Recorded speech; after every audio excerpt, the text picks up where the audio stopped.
আজকে আমি একদম নতুন ধরনের ফুলকপির রেসিপি নিয়ে চলে এসেছি। এটা রুটি, পরোটা, লুচি, ফ্রায়েড রাইস বা ভাতের সঙ্গে খুব ভালো লাগবে।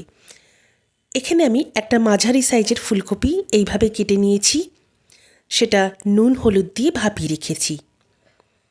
এবার একটা মশলা বানানোর জন্য এখানে আমি একটা মিডিয়াম সাইজের পেঁয়াজ কুচিয়ে রেখেছি আর টমেটোটা এইভাবে রাফলি স্লাইস করে রেখেছি।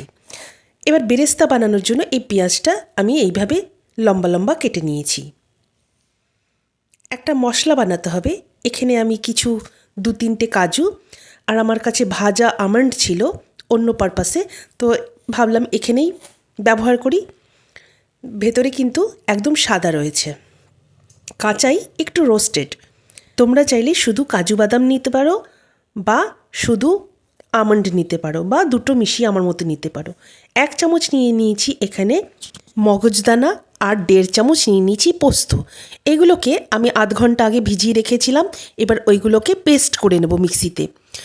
এখানে আমি কড়াইতে 1 চামচ তেল দিয়ে দিয়েছি। ওই পেঁয়াজ কুচিয়ে রেখেছিলাম সেটা একটু ভেজে নেব যতক্ষণ নরম হয়ে যায়। তারপর নরম হয়ে গেলে দিয়ে দিলাম রাফলি চপড টমেটোগুলোতে একটু নুন দিয়ে দিলাম যাতে নরম হয়ে যায় টমেটোগুলো। নরম হয়ে গেলে টমেটো, তারপরে কয়েকটা গোলমরিচ আর দুটো ঝাল অনুসারে, আমার কাছে কাঁচা লঙ্কা সবুজ ছিল না, পাকা লাল কাঁচা লঙ্কা দিয়ে দিলাম। এবার এগুলো আমি মিক্সিতে পেস্ট করে নেব। এবার যে স্লাইস করে রেখেছিলাম পেঁয়াজগুলো সেটা আর একটু তেল দিয়ে বেরেস্তা করে নেব।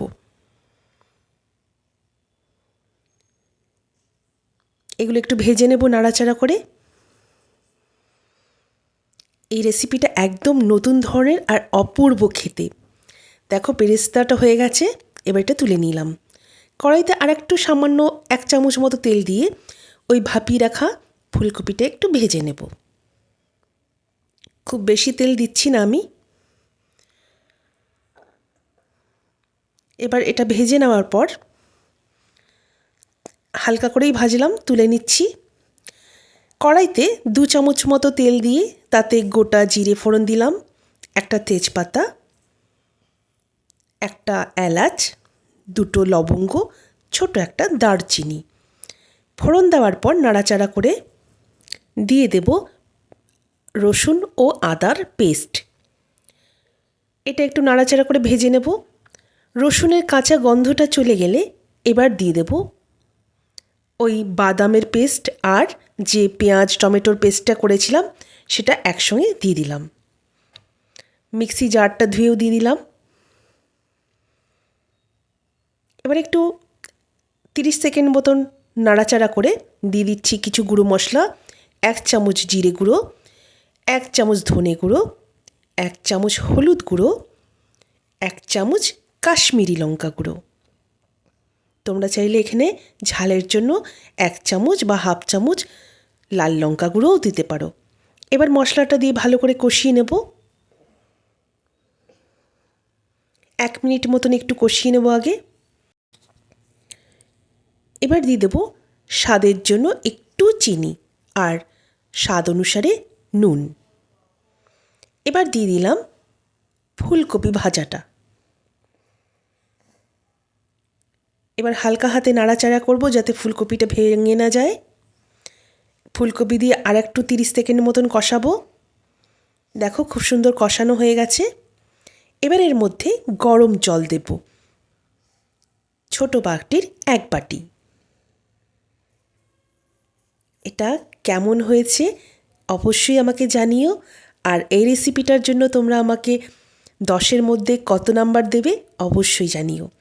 জল দিয়ে আমি গ্যাসের আঁচটা কমিয়ে দিয়ে ঢাকা দিয়ে রেখে দিয়েছিলাম 7-8 মিনিট। 7-8 মিনিট হয়ে গেছে, ঢাকা খুলে নিলাম। এবার বেরেস্তাটা যেটা করে রেখেছিলাম সেটা এর মধ্যে দিয়ে দিচ্ছি।